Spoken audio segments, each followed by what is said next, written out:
Hi friends, ఈరోజు మన వీడియోలో వచ్చేసి బగారా రైస్ చేసి చూపిస్తాను. ఓకేనా అండి? ఇలా గిన్నె వెడల్పుగా ఉన్నదైతే తీసుకోండి.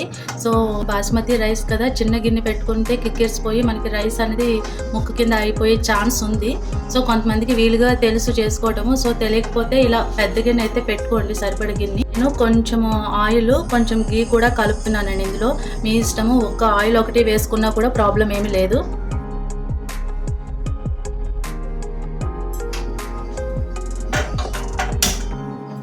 స్టవ్ అయితే ఆన్ చేసేసుకున్నాను. సో స్పైసెస్ అన్నీ రెడీ పెట్టుకుని మనం కొంచెం ఇది వేడవగానే 1 by 1 అనేది యాడ్ చేసేస్తాను.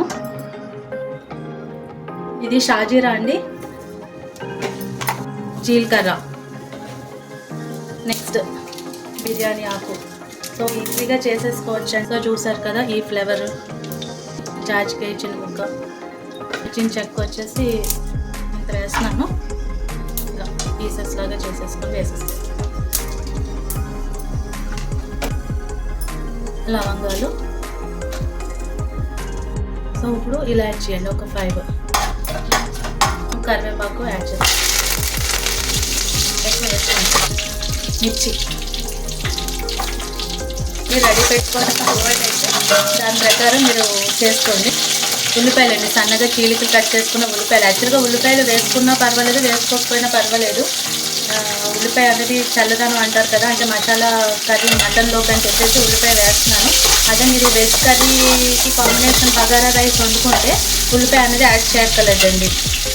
సో సన్నగా ఒక 2 పెద్ద సైజు ఉల్లిపాయలు తీసుకుని సన్న ముక్కల్లాగా చేసేసుకుని వేసేసుకోవడమే. సో ఇవి ఒకసారి బాగా వేగనివ్వండి. వేగుతున్నాయి కదా, ఈలోపు మనం వాటర్ కూడా వేడి చేసేసుకుందామని నేను ఈ గ్లాస్తో 2 గ్లాసెస్ అయితే రైస్ పెట్టుకున్నాను.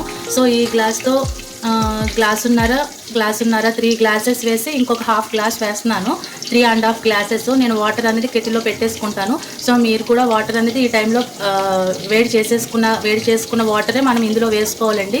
చల్లారిన వాటర్ వేసారనుకోండి, రైస్ అనేది కొంచెం పలుకు అవ్వడానికి ఛాన్స్ ఎక్కువ ఉంటుంది. సో మీరు విడిగా బిర్యానీ చేసినా, ప్రెషర్ కుక్కర్లో బిర్యానీ చేసినా కూడా మనం ఇలా ఫ్లేవర్ రైస్ చేసుకునేటప్పుడు రైస్ వాటర్ అనేది మరిగించుకుని వేసుకుంటే ఫ్రెండ్స్ ఫాస్ట్గా అయిపోతుంది. రైస్ నానిపోదు కాబట్టి మొత్తం అవ్వడానికి ఛాన్సెస్ తక్కువ. సో మీకు తెలిస్తే ఓకే ఫ్రెండ్స్, తెలియకపోతే ఒక సజెషన్.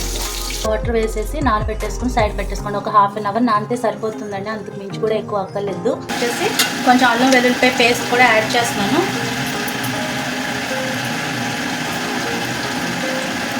చూడండి, ఇదైతే సరిపోతుంది. 2 గ్లాసెస్ కదా, మీరు గ్లాస్ చేసుకుంటే ఇంత చిన్న టేబుల్ స్పూన్ అయితే సరిపోతుందండి.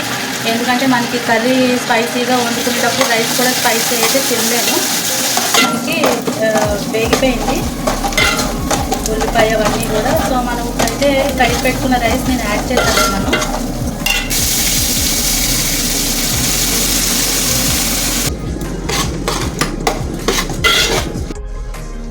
సో బాగా అన్నది కలుపుకోండి, ఇప్పుడే కలిపేసుకోండి. వాటర్ యాడ్ చేసేసుకుంటున్నాను నేను.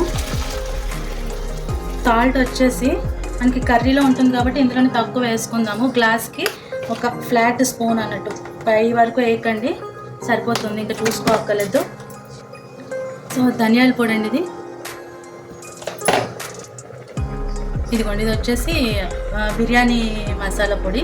ఇది కూడా నా ఛానల్లో ఉంది ఫ్రెండ్స్, బిర్యానీ పొడి అని. ఒకసారి చూడండి మీకు వీలైతే. సో ఉడుకుతుంది కదా, ఉడుకుతున్నప్పుడే బాగా కలిపేసుకొని ఇప్పుడే ఉప్పు అన్నీ సరిపోయినాయో లేదో ఒకసారి చూసేసుకుందాము. సో కలుపుకునేటప్పుడు జాగ్రత్తగా కలుపుకోండి. సో సరిపోయినాయి ఫ్రెండ్స్, అంటే వాటర్ కొంచెం ఉప్పుగా ఉంటే సరిపోతుంది రైస్ ఉడికేటప్పటికి. అంతకుమించి ఎక్కువైనా కూడా మనకి బాగోదు. ఇప్పుడు నేను దీనికి మూత పెట్టేస్తాను. ఇది కొన్ని మూత పెట్టేస్తాను కదా, ఇప్పుడు కొంచెం హైలో పెట్టాను. ఒక 2-3 minutes హైలో ఉంచేసి తర్వాత సిమ్లో పెట్టేద్దాము. లాస్ట్లో పెనం ఉందండి ఐరన్ది, ఆ ఐరన్ పెనం పెట్టి దాని మీద ఈ గిన్నెని ట్రాన్స్ఫర్ చేసేద్దాము. సో ఇప్పుడైతే నేను సిమ్లో పెట్టేశానండి, ఒకసారి చూద్దాము. సో చూసారు కదా, కలుపుకున్నప్పుడు ఇలా సైడ్ నుంచి అనుకోండి.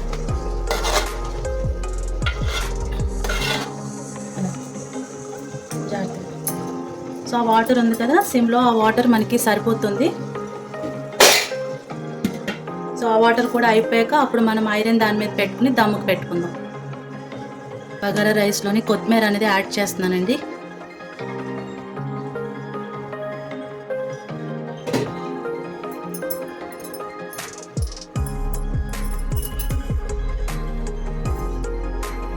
సో చూసారు కదా, మనకి మెత్తగా అయిపోతుంది.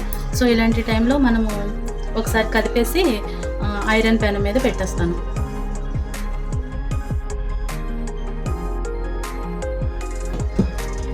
సో మనకి ఒక 15 మినిట్స్ ఇలా ఉంచేస్తే మనకి ఇంకా బాగా అన్నది రైస్ మగ్గిపోతుందండి. సో ఇదిగో చూడండి, కదిపేసి పెట్టాను. సో ఆ చిన్న పలుకు ఉంది మనకి. ఇప్పుడు దమ్ము మూల పలుకు కూడా మనకి మెత్తగా అనేది మగ్గిపోతుంది.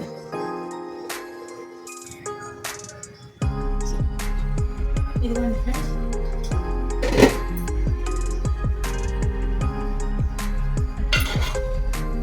చూసారా కొంచెం చిన్నగా చెమ్మ ఉంది.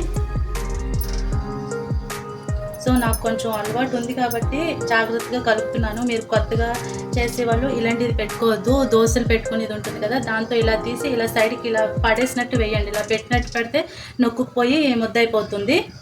సో ఫ్రెండ్స్, నా ఛానల్ని కొత్తగా చూస్తుంటే సబ్స్క్రైబ్ చేయండి, వీడియో చూసి లైక్ చేయండి. ఇంకా మీ ఫ్రెండ్స్, ఫ్యామిలీ మెంబర్స్ ఎవరైతే కుకింగ్ ఇంట్రెస్ట్ ఉంటారో వాళ్ళందరికీ కూడా షేర్ చేయండి, సపోర్ట్ చేయండి ఫ్రెండ్స్. చాలా చూడండి ఫ్రెండ్స్, మ్యాక్సిమం అయిపోతుంది. కట్టేస్తాను మీకు ఒకసారి చూపించి. సో చూడండి, ఇది ఇలాంటివి తీసుకోండి, ఇలా తీసుకుని సో అయిపోయింది కదా.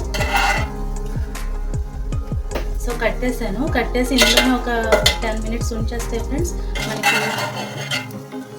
ఇంకొంచెం మగ్గిపోతుంది. అసలు ఇప్పుడు ఇలా డైరెక్ట్గా తినేసినా పర్వాలేదు. సో చూడండి,